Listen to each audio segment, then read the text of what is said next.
നമസ്കാരം. എനിക്ക് പറയാനുള്ളത് സ്ത്രീകളോടാണ്. സ്ത്രീകളുടെ സുരക്ഷ എപ്പോഴും സ്ത്രീകളുടെ കയ്യിലാണെന്നാണ് നമ്മൾ ഇനിയിപ്പോൾ കരുതിയിരിക്കേണ്ടത്. മറ്റൊന്നും ചിന്തിക്കാൻ വയ്യ.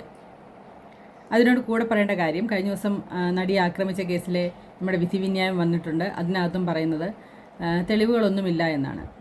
അപ്പോൾ നമുക്ക് ചെയ്യാനുള്ളത് ഇത്രയുമേ ഉള്ളൂ. നമ്മുടെ കുട്ടികളുടെ സുരക്ഷ നമ്മുടെ കയ്യിലായതുകൊണ്ട് തന്നെ ഒരു പേനാക്കത്തിയോ ഒരു വിസിലോ ഒക്കെ കൊടുത്തു വിടുക. അത് ഉപയോഗിക്കേണ്ടത് എങ്ങനെയാണെന്ന് പറഞ്ഞു കൊടുക്കുക. അതേപോലെ തന്നെ IPC 96-100 സെക്ഷൻ എന്താണെന്ന് അവരെ മനസ്സിലാക്കിയിരിക്കുക. അതായത് സ്വയം രക്ഷയ്ക്ക് വേണ്ടി ഒരാളെ കൊല്ലുന്നത് തെറ്റല്ല. പക്ഷേ മറ്റെന്തെങ്കിലുമൊക്കെ പോക്കൃത്തരം കാണിച്ചിട്ട് വന്നിട്ട് കൊന്നതാണെങ്കിൽ അതൊക്കെ പിടിക്കപ്പെടുകയും ചെയ്യും, ശിക്ഷ അനുഭവിക്കുകയും ചെയ്യും. അതും പറഞ്ഞ് മനസ്സിലാക്കി കൊടുക്കണം.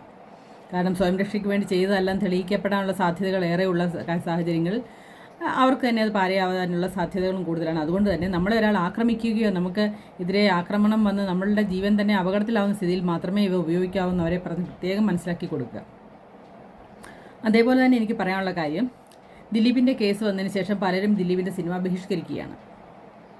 പക്ഷേ ആലോചിക്കേണ്ട എനിക്ക് സംശയം തോന്നുന്ന ഒരു കാര്യമാണ്, ദിലീപിൻ്റെ സിനിമ ബഹിഷ്കരിക്കുമ്പോൾ അതിനകത്ത് മറ്റെത്രയോ നടന്മാരും നടിമാരും ഉണ്ട്. അവരെയൊക്കെ എന്ത് ചെയ്യണം എന്നാണ് ഞാൻ മനസ്സിലാക്കുന്നത്.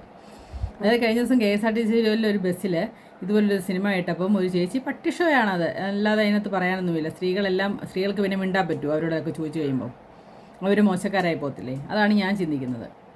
ഈ പറക്കം തെളികയും ഈ പറഞ്ഞ പോലെ CID മൂസയും ഒക്കെ അതിനകത്തൊക്കെ എത്രയോ ഈ പറഞ്ഞ പോലെ ഹരിശ്രീ അശോകനും നമ്മുടെ സലീം കുമാറും കൊച്ചിൻ ഹനീഫയും ജഗദീഷ് ശ്രീകുമാറും ഒക്കെ അഭിനയിച്ച എത്രയോ രസകരമായ മുഹൂർത്തങ്ങൾ നമുക്ക് മിസ്സാകും ഇങ്ങനെയുള്ള ഈ സിനിമകൾ നമ്മൾ ബഹിഷ്കരിക്കുകയാണെങ്കിൽ എന്നുള്ള ചിന്ത എൻ്റെ മനസ്സിൽ വന്നു. ഓക്കെ, അന്ന് വേറൊരു കാര്യം കൂടെ ഉണ്ട്. അന്നൊന്നും ഇദ്ദേഹം ഈ പറഞ്ഞ ആരോപണങ്ങൾക്ക് വിധേയനായിരുന്നില്ല. അതിനൊക്കെ മുമ്പുള്ള സിനിമയാണെന്ന് വിചാരിച്ചെങ്കിലും അത് കാണാമെന്ന് എന്താണ് വയ്ക്കാത്തത്? ഇങ്ങനെയൊന്നും സംഭവിക്കുമെന്ന് വിചാരിച്ചിട്ടല്ലല്ലോ ഓരോ മനുഷ്യരും ജീവിക്കുന്നത്. ഇപ്പോഴും ദിലീപ് കുറ്റക്കാരനാണെന്ന് കോടതി പറഞ്ഞിട്ടില്ല. അദ്ദേഹം കുറ്റക്കാരൻ അല്ല എന്നാണ് വിധി വന്നിരിക്കുന്നത്. ഇനിയും അത് അല്ല എന്ന് തെളിയിക്കേണ്ട ഉത്തരവാദിത്തം ദിലീപിനും ആണ് എന്ന് തെളിയിക്കേണ്ട ഉത്തരവാദിത്തം അതിജീവിതയ്ക്കും അവരുടെ കൂടെ നിൽക്കുന്ന ആൾക്കാർക്കും തന്നെയാണ്. പിന്നെ അറിയേണ്ട ഒരു ആകാംക്ഷയും ഒക്കെ നമുക്കുമുണ്ട്. അപ്പോൾ ഇങ്ങനെ വരുന്ന സാഹചര്യങ്ങളിൽ നമ്മൾ ഇങ്ങനെയുള്ള എടുത്തിയാട്ടങ്ങൾക്ക് നിൽക്കാതെ സ്വയം ഒന്ന് കൺട്രോൾ ചെയ്യുന്നതായിരിക്കും നല്ലതെന്നാണ് എനിക്ക് തോന്നുന്നത്. കാരണം അതിനകത്ത് അഭിനയിച്ച മറ്റ് നടീനടന്മാരൊക്കെ എന്ത് ചെയ്യും എന്നൊരു ചിന്ത എനിക്ക് മനസ്സിലുണ്ടായി.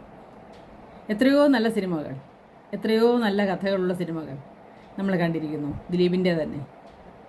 അതൊക്കെ TV വരുമ്പോൾ നമ്മൾ TV സ്കിപ്പ് ചെയ്യാനേ പറ്റുള്ളൂ. നമുക്ക് സ്വന്തമായിട്ടൊരു ഇതൊക്കെ ആണെങ്കിൽ നമുക്കത് വീട്ടണ്ടെന്ന് വെക്കാം. പക്ഷേ എന്നാലും പലപ്പോഴും TV വരുന്ന സിനിമയൊക്കെ ഈ ചെസ്സും അങ്ങനെയൊക്കെയുള്ള ഇഷ്ടംപോലെ സിനിമകൾ എപ്പോഴും വരുന്നുണ്ട്. അപ്പോൾ ഇങ്ങനെയുള്ള കാര്യങ്ങളൊക്കെ നമ്മൾ പറയുമ്പോൾ നമുക്ക് കുറച്ചുകൂടെ ചിന്തിക്കണം എന്നാണ് ഞാൻ മനസ്സിലാക്കുന്നത്. പിന്നെ എനിക്ക് പലപ്പോഴും സംശയം തോന്നുന്നൊരു കാര്യമുണ്ട്. പെൺകുട്ടികൾക്ക് ഫാഷൻ കൂടുമ്പം വസ്ത്രത്തിൻ്റെ നീളം കുറയുന്നു, മുടിയുടെ നീളം കുറയുന്നു, ഇതൊക്കെയാണ് സംഭവിക്കുന്നത്. ആൺകുട്ടികൾക്ക് ഫാഷൻ കൂടുമ്പം മുടിയുടെ നീളം കൂടുന്നു, വസ്ത്രത്തിൻ്റെ എണ്ണം കൂടുന്നു. സത്യം പറഞ്ഞാൽ ശരിക്കും വിരോധാഭാസം തന്നെയാണ്, അല്ലേ? കുട്ടികൾ അവരുടെ കംഫർട്ടായിട്ടുള്ള ഡ്രസ്സ് ഇരിക്കുന്നു, അതിനിപ്പോൾ നമുക്കാർക്കൊന്നും പറയാൻ പറ്റില്ല. പക്ഷേ എന്നിരുന്നാലും മറ്റുള്ളവർക്ക് ബുദ്ധിമുട്ടുണ്ടാകാത്ത രീതിയിൽ അത് ചെയ്യാനായിട്ട് ശ്രദ്ധിക്കേണ്ടതാണെന്നാണ് എനിക്ക് പറയാനുള്ളത്. അപ്പോൾ പറഞ്ഞു വന്ന ഇത്രയേ ഉള്ളൂ. നമ്മൾ ബഹിഷ്കരിക്കുമ്പം ആ ബഹിഷ്കരിക്കുന്ന അതിലെ കുറച്ച് പാവപ്പെട്ട വേറെ മറ്റു കുറേ നടീനടന്മാരുണ്ട്. അവരെ കൂടിയാണ് നമ്മൾ ബഹിഷ്കരിക്കുന്ന കാര്യം മറക്കാൻ പാടില്ല. അവരെ കൂടെ നമ്മൾ ആക്ഷേപിക്കുകയാണെന്ന കാര്യം മറക്കാൻ പാടില്ല. പിന്നെ നമ്മുടെ പെൺകുട്ടികളുടെ സ്വാതന്ത്ര്യവും സംരക്ഷണവും ഒക്കെ നമ്മുടെ കയ്യിലാണെന്നൂടെ മനസ്സിലാക്കിയിരുന്നാൽ അത് കുറച്ച് നല്ലതാണെന്നാണ് എനിക്ക് തോന്നുന്നത്. അപ്പോൾ മറക്കണ്ട, IPC 96-100 എന്ന് പറയുന്ന സെക്ഷൻ സ്ത്രീകൾക്ക് വേണ്ടിയുള്ളതാണ്. പ്രത്യേകിച്ചും എല്ലാവർക്കും വേണ്ടിയുള്ളതാണ്. പക്ഷേ ഇന്നത്തെ കാലത്ത് അത് നമുക്കാണ് ഏറ്റവും കൂടുതൽ ആവശ്യം. അതായത് സുരക്ഷിതമായിട്ടിരിക്കുക എന്നുള്ളതാണ് ഏറ്റവും പ്രധാനം. അപ്പം സുരക്ഷിതമായിട്ടിരിക്കുക.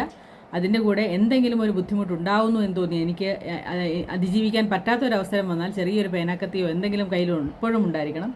കിട്ടുന്നിടത്ത് വലിച്ച് കീച്ചിട്ട് രക്ഷപ്പെടാൻ നോക്കുക. ഇത്രയുമാണ് എനിക്ക് നിങ്ങളോട് പറയാനുള്ളത്.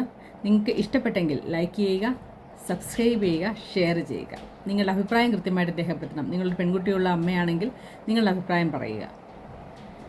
ആരായാലും ഈ ദിലീപിൻ്റെ സിനിമ കാണുന്നവർ നിങ്ങളുടെ അഭിപ്രായം എന്താണെന്ന് പറയുക. ഇതാണ് എൻ്റെ അഭിപ്രായം. Thank you.